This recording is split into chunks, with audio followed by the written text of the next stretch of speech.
사도 요한이 가이오에게 보낸 편지입니다. 그의 헌신을 칭찬하고 격려하는 말씀을 전반부에서 하고 있습니다. 특별히 순회 전도자들을 위한 그의 헌신을 매우 기뻐하면서 칭찬하고 있는데요. 오늘 본문은 반대로 교회 안에 순회 전도자들을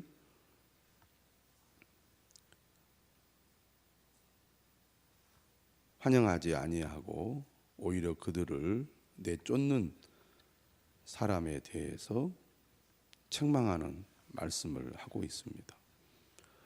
9절이죠. 내가 두어 자를 교회에 썼으나 그들 중에 으뜸되기를 좋아하는 디오드레베가 우리를 맞아들이지 아니하니. 오늘 본문에 두 사람의 이름이 나옵니다. 이름이 비슷해서 헷갈리지요. 첫 번째 등장하는 인물은 디오드레베고 두 번째 등장하는 인물의 이름은 데메드리오입니다. 분명히 다른 이름이지만 우리가 발음하거나 언뜻 보기에는 비슷하게 보여서 헷갈리기도 하는데요. 두 사람의 성격이 전혀 다릅니다. 9절에 나오는 디오드레베는 어떤 사람입니까? 우리를 맞아들이지 아니하니. 사도 요한 이런 표현을 썼어요. 하지만 사도 요한을 직접 거절하거나 거부한 것은 아닙니다. 사도 요한이 보낸 순회 전도자를 디오드레베가 거절했다는 거죠. 그들을 받아들이지 않고 오히려 쫓아내는 일을 했다는 얘기입니다. 그렇게 한 이유에 대해서 디오드레베가 가지고 있는 근본적인 문제에 대해서 이렇게 설명을 하죠. 그들 중에 으뜸되기를 좋아하는 디오드레베. 디오드레베는 아마 사도 요한이 가이오에게 편지를 보낼 때 가이오가 속해 있는 공동체의 지도자 중에 한 사람이었던 것 같습니다. 사도 요한이 편지를 보낸 이 가이오나 그가 속해 있는 공동체는 사도 요한의 지도 아래에 있었던 교회들 중에 하나였던 것 같아요. 사도 요한을 통해서 그리스도의 복음을 듣고 예수님을 믿고 공동체를 이루어서 신앙생활을 하고 있다는 얘기죠. 그런데 당시에 하나님의 말씀을 가르치는 교육자들이 부족하다 보니까 순회 전도자들이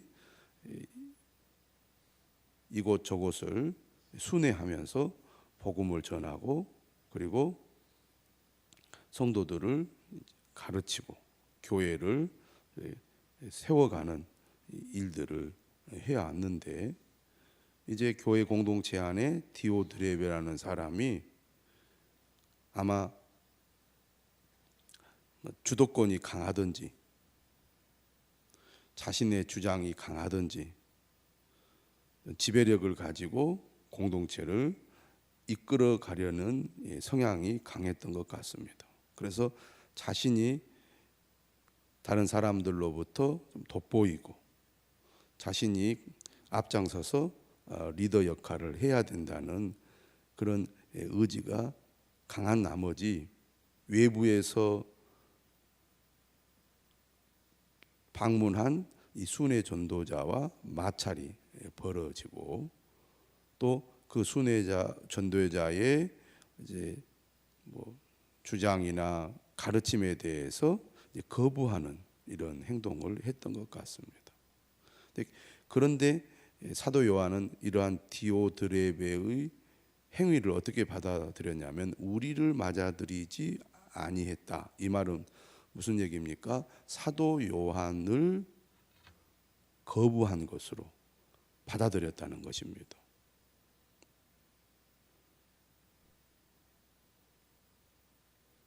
한마디로 말하면 진리의 복음을 받아들이지 않고 그것을 거부하는 행위로 여겨졌다는 얘기입니다. 그렇게 한 이유가 자신이 가지고 있는 지도력이나 영향력을 그가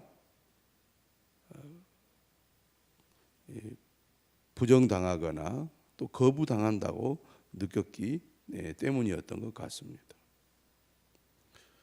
그렇기 때문에 오늘 10절에 사도 요한은 이렇게 얘기하죠. 그러므로 내가 가면 그 행한 일을 잊지 아니하리라.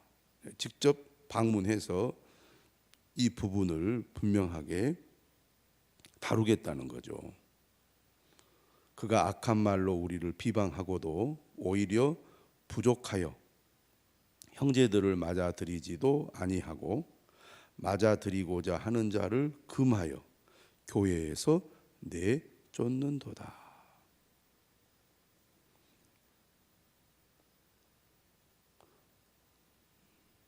지금처럼 교회가 완전히 조직화되고 체계화되지는 않았지만 그 당시에도 예루살렘 교회를 중심으로 이제 이방인 교회들도 세워지면서 모교회인 예루살렘 교회와 유대 관계를 갖고 특히 이제 사도들이 살아 있을 때는 이 사도들의 가르침과 지도를 따라 그들이 유기적인 관계를 맺으면서 영적인 지도를 받는 그런 이제 구조를 가지고 있었습니다. 그러니까 교회는 지역마다 가정 교회들이 세워지면서 그 자체적으로 교회가 활발히 활동하고 또 조직화되면서 복음을 전하는 일들을 해오지만 그러면서도 주변 교회와 또 연합하고 그리고 이제 사도를 중심으로 일정한 그 범위의 교회들이 공동체를 이루어서 서로 연합하는 그런 관계를 맺어왔다는 얘기죠. 지금도 마찬가지입니다. 교회가 있으면 이 교회가 모여서 어떤 장로교로 말하면 노예라는 이 조직이 있습니다. 교회는 노예의 지도를 받도록 되어 있죠. 그런 것처럼 질서와 그리고 진리의 복음을 수호하는 일에 있어서 영적인 지도를 받는 일이 사실은 중요하다고 하겠습니다. 그런데 그러한 것들을 거부하는 행동을 했다는 얘기죠. 한마디로 말하면 독단적이면서 반복음적인 행동을 해왔다 이렇게 볼 수가 있습니다. 우리가 연합하여 교회를 섬기고 그리고 함께 신앙생활을 할 때 지녀야 될 중요한 자세가 무엇입니까? 겸손함이죠. 예수님께서도 뭐라고 말씀하셨냐면 큰 자는 오히려 섬기는 자가 되어야 한다고 말씀하셨습니다. 그리고 교회는 그리스도가 머리이기 때문에 항상 내 생각이나 내 뜻이 아니라 주님의 뜻을 묻고 그 뜻을 따라서 섬겨야 된다는 것입니다. 그리고 함께 연합하고 함께 공동체를 이루어가는 자세와 노력이 교회를 섬기는 데 있어서 매우 중요하다고 할 수가 있겠습니다. 무엇보다도 영적인 지도를 따라 질서 있게 순종하는 자세가 교회를 하나 되게 만드는데 중요하다고 하겠지요. 그런데 디오드레베는 이러한 것들을 거부하고 자신이 독단적으로 영향력을 행사하면서 교회의 질서를 따르지 않는 행동을 하고 있었기 때문에 사도 요한은 이 부분을 강력하게 책망을 하고 있습니다. 11절이죠. 사랑하는 자여, 악한 것을 본받지 말고 선한 것을 본받으라. 사람은 좋은 것을 본받기보다는 악한 것을 본받기가 쉽습니다. 영향을 받게 되어 있는 거죠. 나도 다른 사람에게 영향을 끼치지만 다른 사람으로부터 나도 영향을 받게 됩니다. 그렇기 때문에 우리가 공동체 안에서 하나님의 뜻을 따라 신앙생활을 할 때 우리가 어떤 분명한 원칙을 가져야 됩니까? 악한 것을 본받지 않고 선한 것을 본받겠다는 자세를 가져야 되겠죠. 왜냐하면 선을 행하는 자는 하나님께 속하고 악을 행하는 자는 하나님을 배웁지 못하기 때문입니다. 다시 말하면 순회 전도자를 비방하고 금하여 내쫓는 디오드레베를 본받지 말라는 얘기입니다. 누구에게 그 얘기를 하고 있습니까? 가이오에게 이 얘기를 하고 있는 거죠. 가이오로 하여금 교회의 영적인 지도자로서 디오드레베를 본받는 자가 되지 않도록 강력하게 권하고 있습니다. 그러면서 한 사람을 또 소개하는데 그 사람의 이름이 12절에 데메드리오입니다. 데메드리오는 무사람에게도 진리에게서도 증거를 받았음에 우리도 증언하노니 너는 우리의 증언이 참된 줄을 아느니라. 이 짧은 한 절에 이 데메드리오를 소개하고 있는데 아마 이 데메드리오 편에 이 요한 3서를 전달 받은 것 같습니다. 근데 데메드리오는 어떤 사람이냐? 무사람, 다시 말하면 모든 사람으로부터 인정을 받은 사람이죠. 그러니까 지도자로서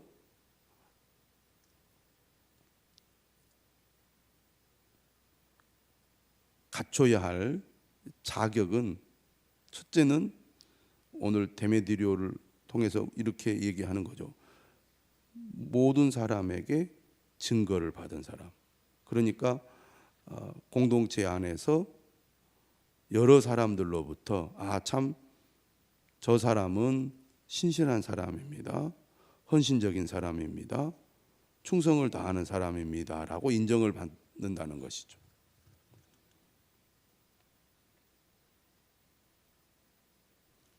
특정한 사람에게만 인정받는 사람이 아니라 함께 신앙생활하는 사람들로부터 인정을 받는 사람.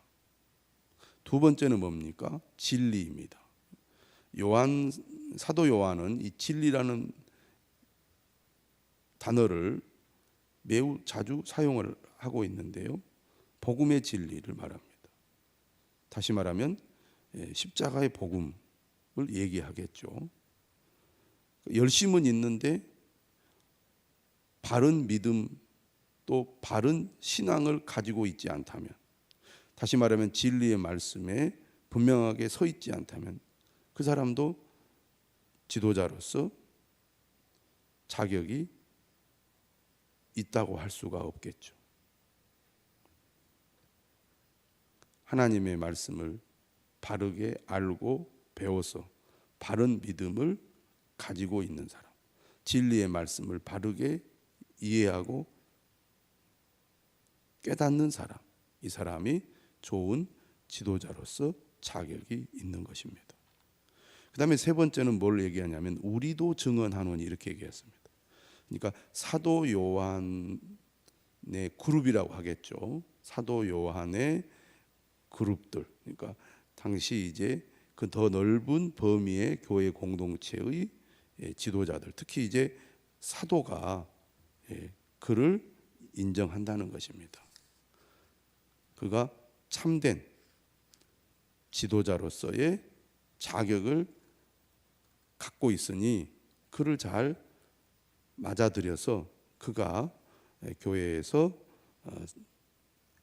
사역을 하고 또 전도자로서의 역할을 할 수 있도록 잘 도와주라는 얘기입니다. 그러니까 앞에서 우리가 보았듯이 가이오라는 사람은 매우 신실한 사람이었습니다. 순회 전도자들을 잘 영접하고 그를 친절하고 따뜻하게 그리고 정성을 다해 그를 도왔던 사람이잖아요. 그래서 많은 사람들로부터 인정을 받고 칭찬을 받은 사람이었는데 이 가이오에게 데메드리오를 부탁하고 있는 거죠. 추천하고 있는 것입니다. 그를 잘 도와서 그가 사역을 잘 할 수 있도록 해달라. 사도 요한이 이 사람을 지금 보증하고 있는 것입니다. 이 사람은 정말 믿고 우리가 따를 수 있는 신실한 사람이다. 그런 얘기입니다. 이것을 보면 처음 나오는 디오드레베는 상당히 독단적이면서 배타적이고 그리고 영적인 지도를 거부하고 오히려 공동체를 혼란스럽게 만드는 사람이었다고 한다면 데메드리오는 신실한 믿음의 사람으로서 교회 공동체를 세우는 역할을 하는 사람이라는 것이죠. 교회는 믿음의 공동체로서 영적인 질서가 있고 무엇보다도 복음의 진리 위에 굳게 서야 하기 때문에 하나 되어야 하고 연합해야 하고 또 서로 화합할 수 있는 그런 지도자들이 꼭 필요하다는 것입니다. 그런 의미에서 디오드레베가 아니라 데메드리오와 같은 사람이 되도록 우리가 힘써야 되겠습니다. 결론입니다. 내가 네게 쓸 것이 많으나 먹과 붓으로 쓰기를 원하지 아니하고 속히 보기를 바라노니 또한 우리가 대면하여 말하리라. 편지 끝에 이런 식의 표현이 자주 나오죠. 대면의 중요성을 말합니다. 거리가 많이 떨어져 있고 교통이 불편한 환경 속에서 편지를 통해서 소식을 전하고 또 하나님 말씀을 전하는 일들을 당시에 많이 해왔는데 무엇보다도 함께 만나서 서로 교제하고 또 말씀을 나누고 또 은혜를 나누는 것이 영적인 성장을 위해서 꼭 필요하다는 얘기라고 하겠습니다. 성도들이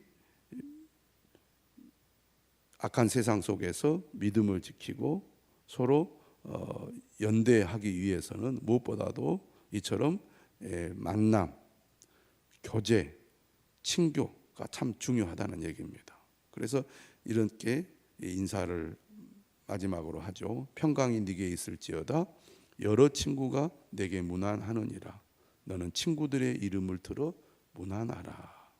서로 영적인 교제가 이런 편지를 통해서도 우리가 당신들과 떨어져 있지만 우리가 그리스도 안에서 한 형제 자매입니다. 우리가 당신들에게 이렇게 편지를 통해서 인사합니다. 그렇게 함으로써 그들이 서로 하나 된 마음을 갖게 되는 거죠. 응원하고 기도하고